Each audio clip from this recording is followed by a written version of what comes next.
آ رہا ہے مسلم جو ممالک تھے خاص طور سے وہ اس کی لپیٹ میں آئے، فلسطین سے لبنان،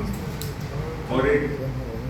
تیسری جنگ عظیم کا خطرہ منڈلانے لگا، اور اس بات کو لوگ مذاق سمجھتے تھے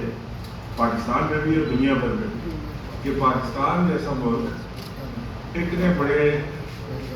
ہاتھیوں کا یا دیو کامت ملکوں کا صلح کرانے میں پاکستان کا بڑا کردار ہوتا، اور لوگ اسے دیوانے کی بڑھ سمجھتے تھے کہ یہ تو بڑا کوئی عجیب ہی بات کر رہے تھے کہ پاکستان کی کوئی حیثیت نہیں امریکہ کے آگے، اکنامکلی وائبل نہیں ہے، ایران جو ہے وہ ایک علیحدہ طاقت ہے، وہ کسی کی سنتا نہیں، تو یہ کیسے کیوں کر ممکن ہے؟ لیکن میں سمجھتا ہوں کہ ہم سارے جو دوست یہاں پر بیٹھے ہیں ہم سب متفقہ طور پہ یہ سمجھتے ہیں کہ جنرل عاصم منیر صاحب کی کاوشوں سے یہ معاملہ آج ہم نے دیکھا کہ ادھر صدر بھی ہوئے، سیز فائر بھی ہوا، ہرمز بھی کھلی، ایران کے اور ٹینکرز بھی نکلے، اور دنیا بھر میں ایک پاکستان کا مقام جو ہے وہ بنا مانا گیا، ماں سوائے مودی جیسے جو دو چار بیوقوف ہیں جو پاکستان کا نام لینے سے گھبراتے ہیں کتراتے ہیں۔ اس نے اپنے ٹویٹ میں بھی کوئی پاکستان کا ذکر نہیں کیا، جیسے تھا ہی نہیں پاکستان، حالانکہ پاکستان ہی وہ وجہ تھی جس کی وجہ سے یہاں تک پہنچے ہیں۔ خود ڈونلڈ ٹرمپ اس چیز کو ایڈمٹ کرتے ہیں، ایک بار نہیں 10 دفعہ انہوں نے نام لے کر ایڈمٹ کیا ہے۔ چائنا اس کو ایڈمٹ کرتا ہے جو دنیا کی ایک بڑی طاقت ہے۔ ایران جو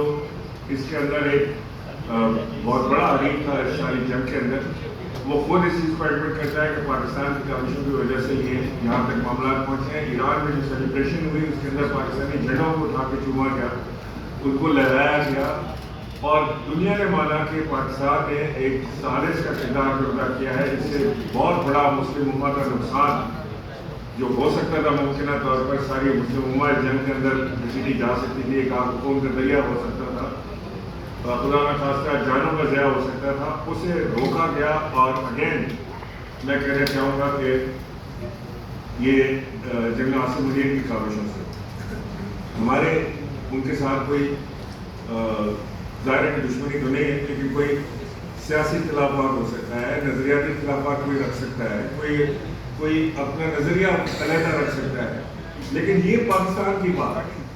کیونکہ یہ اس میں پاکستان کی فتح ہوئی ہے، پاکستان کی جیت ہوئی ہے، یہ کوئی شخصی جیت نہیں ہے، یہ پاکستان کی جیت ہوئی ہے۔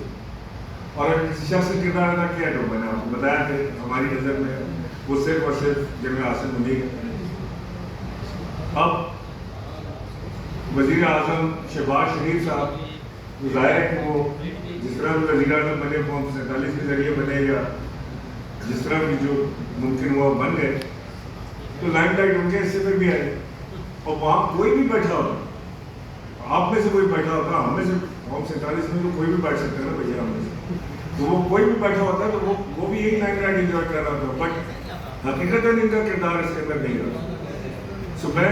یہ سمجھتا ہوں کہ وہ لوگ جو اس وقت پاکستان کی اس فتح کو یعنی as a nation as a قوم اس کو سیلیبریٹ نہیں کر رہے ہیں، میری ان سے گزارش یہ ہے کہ یہ وہ وقت ہے کہ جس وقت ہم نعرے مارتے تھے نئے پاکستان کے، یہ ہے نیا پاکستان،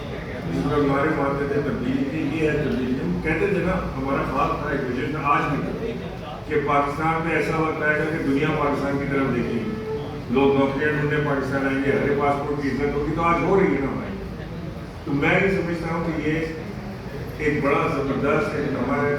فخریہ نامہ ہے پاکستان کے لیے کہ ہم اپنے ملک کو، اپنی قوم کو ایک ایسی جگہ پہ لے آئے ہیں کہ بڑے عرصے کے بعد اپنے آپ کو پاکستانی کہنے پہ دنیا میں کہیں بھی ہے فخر محسوس ہوتا ہے کہ میں پاکستان سے ہوں، میں اس ملک سے ہوں جس نے یہ صلح کرائی، میں اس ملک سے ہوں جس نے بنیاد المنصور کا کیا، میں اس ملک سے ہوں جس نے ہندوستان کو شکست دی، اس کے 7 یا 8 جہاز گرائے۔ تو یہ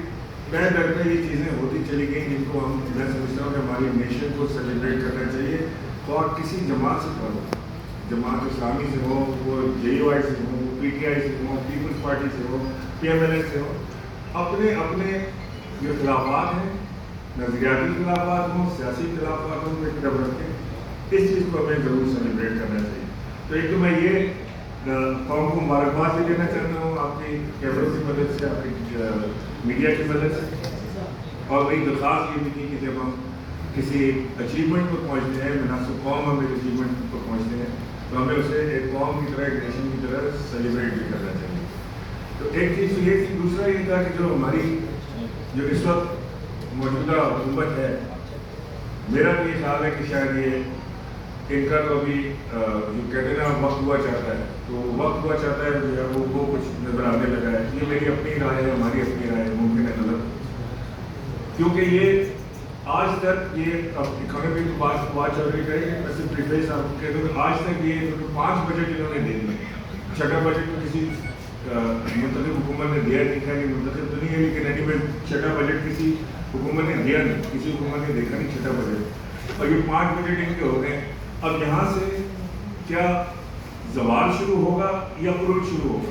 اگلا بجٹ اگر یہ دیتے ہیں تو کیا وہ پاکستان کو ٹیک آف کی طرف لے کے جائے گا، ان کی پاپولیرٹی میں اضافہ ہوگا، یا آج سے ان کا اس بجٹ کے بعد سے زوال شروع ہوگا؟ اس کے اوپر ساری ڈیٹیلز فواد چودھری صاحب آپ کو دیں گے. میں چاہوں گا اس سے پہلے کہ فواد چودھری صاحب بات کریں، بیرسٹر صاحب آپ تھوڑا سا یہ انٹرنیشنل سیناریو کے اوپر